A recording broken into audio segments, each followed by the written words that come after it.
स्वागत छ साथीहरू हायर अर्डर डेरिभेटिभको दोस्रो भिडियोमा। र यो भिडियोमा हामी हेर्नेछौँ केही फर्मुलाहरू र केही प्रब्लमहरू हायर अर्डर डेरिभेटिभका।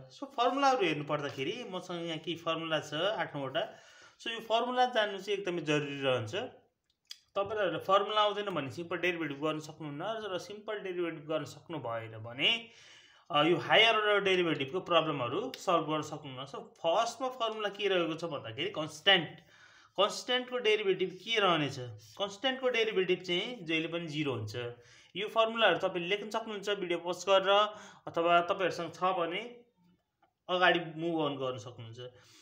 त्यसपछि पावर रुल रहेको छ। पावर रुल चाहिँ के छ भन्दाखेरि डेरिभेटिभमा पावरको रुल चाहिँ के हुन्छ भन्दाखेरि x को पावर n छ भने त्यसको डेरिभेटिभ nx पावरमा चाहिँ 1 घटाउने n-1 रहनेछ। त्यसपछि हामीसँग रुट छ। रुटको डेरिभेटिभ चाहिँ के रहनेछ भन्दाखेरि रुट अफ x भनेको 1/2 रुट अफ x हुन्छ।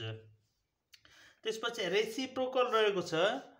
हामीसँग रेसिप्रोकलको डेरिभेटिभ चाहिँ के हुन्छ भन्दाखेरि x को पावर -n भनेको 1/x को पावर n हो र यसको डेरिभेटिभ चाहिँ के रहन्छ भन्दा -n x को पावर n-1 रेसिप्रोकलको डेरिभेटिभ थियो।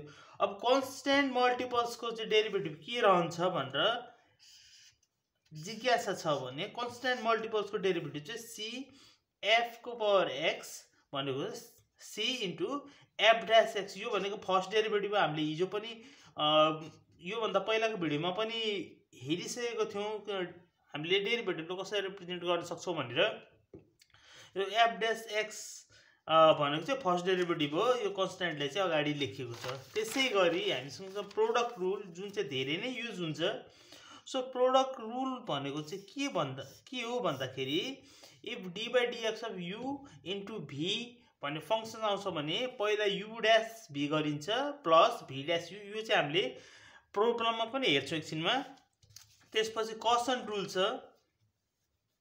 कसन रुलमा चाहिँ के हुन्छ भन्दाखेरि d by dx of u by v छ भने u डैश फर्स्ट u को डेरिभेटिभ v माइनस v को derivative u by v square हामीले गर्छौं।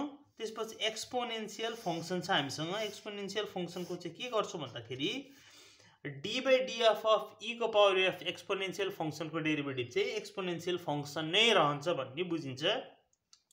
त्यसपछि d by dx of a को पावर x छ भने चाहिँ के गर्ने भन्दाखेरि a को पावर x log a नै गरिन्छ भन्ने बुझिन्छ। त्यसपछि log फंक्सनको डेरिभेटिभ चाहिँ के हुन्छ भन्दाखेरि d by dx of log x भनेको चाहिँ 1/x हो। d by dx of log x चाहिँ के हो भन्दा 1/x हो। त्यसैगरी d by d log base a को x को डेरिभेटिभ चाहिँ x log a हुन्छ। ठिकै छ। अब हामी ट्रिगोनोमेट्रिक डेरिभेटिभ हेर्छौं। ट्रिगोनोमेट्रिक डेरिभेटिभ चाहिँ के छ भन्दाखेरि sin x को डेरिभेटिभ cos x हुन्छ, cos x को डेरिभेटिभ माइनस sin x हुन्छ, tan x को डेरिभेटिभ sec स्क्वायर x हुन्छ, cot x को derivative minus cos square x हुन्छ, sec x को derivative sec x into tan x हुन्छ र cosec x को derivative minus cosec x into cot x हुन्छ। यहाँ दिएको छ। यति फर्मुलाहरू चाहिँ यो चाहिँ बेसिक फन्डामेन्टल फर्मुला हामी चाहिँ यसरी सिक्दै छौं। हायर अर्डर डेरिभेटिभ एक्जाममा जहाँबाट जस्तो सुकै क्वेशन आए पनि हामी सल्भ गर्ने हिसाबले चाहिँ हायर अर्डर डेरिभेटिभ सिक्दै छौं। त्यस हिसाबले कुनै पनि फर्मुलाले नछोडिकन पढ्नु होला, कुनै पनि प्रब्लमलाई चाहिँ नछोडिकन प्र्याक्टिस गर्नु होला। त्यति भन्दै हामी अब लाग्छौं हाम्रो प्रब्लमतिर। हामीसँग यो चाहिँ प्रब्लम छ हायर अर्डर डेरिभेटिभको प्रब्लम हो। हामीसँग 6 वटा प्रब्लम छ। यसमा चाहिँ y2 निकाल्नु पर्ने छ। हायर अर्डर डेरिभेटिभमा चाहिँ के निकाल्नु पर्छ भन्दाखेरि yn निकाल भनेर सोधिरा हुन्छ एक्जाममा, अथवा प्रुभ दैट भनेर सोधिराको हुन्छ, अथवा सो दैट भनेर सोधिराको हुन्छ। यो तीनटा कुराहरु चाहिँ सोधिराको हुन्छ र अब्जेक्टिभ क्वेशनमा चाहिँ कि त yn निकाल भनेर सोध्छ कि त y2 निकाल भनेर सोध्छ। सिम्पल सानो क्वेशनहरु चाहिँ आइराको हुन्छ। yn निकाल्ने अथवा y2 निकाल्ने क्वेशनहरु आइराको हुन्छ। हामीसँग चाहिँ अहिले y2 निकाल्ने प्रब्लमहरु रहेको छ। पहिला यो y2 निकाल्न सिकौं, त्यसपछि हामी yn निकाल्न सिक्ने छौं। त्यसपछि हामी सो दैट र प्रुफ दैट गर्न सिकाउँछु। सिक्नेछौँ म सिकाउँछु तपाईहरु सिक्नुहुनेछ सो फर्स्टमा चाहिँ हामीसँग के प्रब्लम छ यो लेखौँ गिभन म प्रब्लम फर्स्ट गर्दैछु यो फर्स्ट प्रब्लम यो भिडियोमा फर्स्ट प्रब्लम हुँदैछ तपाईहरु एक भिडियो पज गरेर यसको स्क्रिनशट लिएर अथवा यसलाई यो क्वेशनलाई कतै लेखेर यसको सोलुसन गर्न थाल्न सक्नुहुनेछ यदि आएन भने भिडियो हेरेर फेरि यसलाई सल्भ गर्न सक्नुहुनेछ सो फर्स्ट प्रब्लम चाहिँ रहेको छ y = x² given y = x² log x यो प्रब्लम रहेको छ सो यसको फर्स्ट डेरिभेटिभ हामीले y2 निकाल्नु पर्ने छ यसको फाइन्ड y2 भन्ने बित्तिकै सेकेन्ड डेरिभेटिभ भन्ने बुझिन्छ यो भन्दा अगाडिको भिडियोमा हामीले हेरिसकेको छौं y2 भनेको के हो भनेर अब y2 निकाल्नको लागि चाहिँ पहिला सुरुमा y1 निकाल्नु पर्ने हुन्छ y1 जसरी हामीले पहिला y1 निकाल्छौं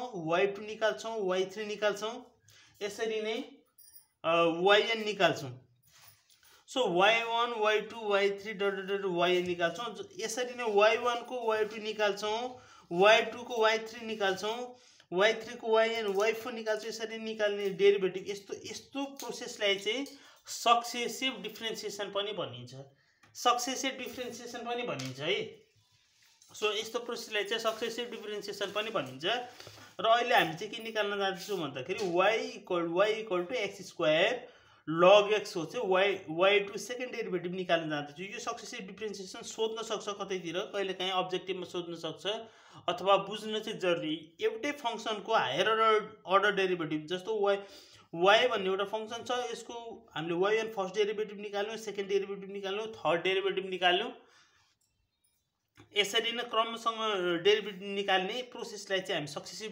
डिफरेन्सिएसन भन्छौं अब क्वेशनमा आउँ y = x² log x हामी यसमा चाहिँ म हेर्ने बित्तिकै भन्न सक्छु यसमा प्रोडक्ट युज हुन्छ प्रोडक्ट रुल भनेको के हो अघि मैले भर्खर देखाएको थिएँ फेरि देखाउँछु प्रोडक्ट रुलमा चाहिँ u * v छ यहाँ पनि के छ यसलाई हामीले u भनेर डिनोट गरौँ यसलाई v भनेर डिनोट गरौँ अब यसको फर्मुला चाहिँ के हुन्छ यता म रफमा लेख्छु d/dx अफ u * v भन्यो भने चाहिँ हामीले के गर्नुपर्छ भन्दाखेरि u' v plus v' गर्नुपर्छ अब हामीले गर्दाखेरि यो y1 भनेर मैले लेखेँ y1 यसलाई dy/dx लेखे पनि हुन्छ जसरी डिनोट गरे पनि आफ्नो इच्छा हो पहिला u' को derivative that is d/dx of x² into log x plus अब v' को चाहिँ डेरिभेटिभ v भनेको यो हो log x d/dx of log x into ठाउँ पुगेन तल लेखे मैले x²। अब यसलाई सल्भ गर्दाखेरि के हुन्छ भन्दाखेरि y1 = d/dx अफ x² मा हामीले यसमा चाहिँ के गर्नुपर्छ भन्दाखेरि यसमा चाहिँ पावर रुल युज हुन्छ पावर रुलमा चाहिँ के हुन्छ भन्दा x को पावर 2 छ भने पहिला 2 लेख्ने अनि x बाट चाहिँ पावर 1 घटाउने 2 * x मात्र हुन्छ into log x plus d/dx of log x को डेरिभेटिभ 1/x इन्टु x²।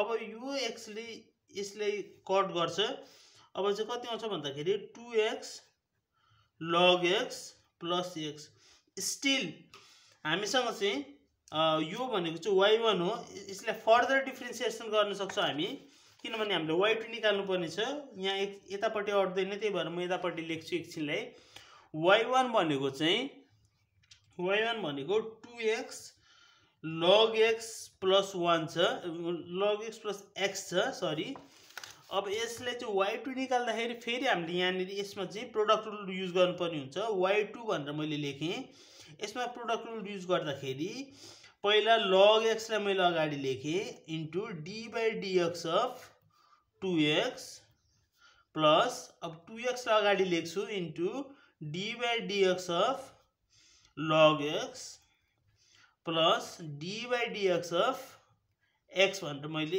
यस पनि डिफरेन्सिएसन गरेँ अब हेर्दाखेरि log x into 2 plus 2x into 1/x plus 1 यहाँ log x को log x d by dx of 2x को डिफरेन्सिएसन गर्दाखेरि 2 plus 2x को 2x into d by dx log x को 1/x plus dx by dx को 1 मात्र हुन्छ। यसलाई मिलाएर लेख्दाखेरि कसरी लेख्न सकिन्छ भन्दाखेरि 2 log x यो र यो क्यान्सल हुन्छ, यो 2 plus 1 3 हुन्छ 3, त्यही भएर y2 को भ्यालु चाहिँ कति आयो भन्दाखेरि 2 log x plus 3 आयो। सो यति चाहिँ हो y2 को भ्यालु। सो हामीसँग 6 वटा प्रश्न रहेको छ 1 2 3 4 5 6 देयर आर 6 क्वेशन्स। यो 6 क्वेशन चाहिँ हामीले गर्नु एकदम इसेन्शियलै हुन्छ। यसले हाम्रो डेरिभेटिभ पनि अलिकति बेस बन्छ, साथसाथै यो अब्जेक्टिभ क्वेशनमा आउन पनि सक्छ। यो स्क्रिनशट गर्नु होला, त्यसपछि second number, third number, fourth number, fifth number, sixth number solve गर्नु होला। म अर्को भिडियोमा सेकेन्ड नम्बर सल्भ गर्नेछु। त्यति बेरको लागि भिडियो हेर्दै गर्नु होला। सब्स्क्राइब गर्नु भएको छैन सब्स्क्राइब गर्नु होला। Thanks for watching. See you in my next video.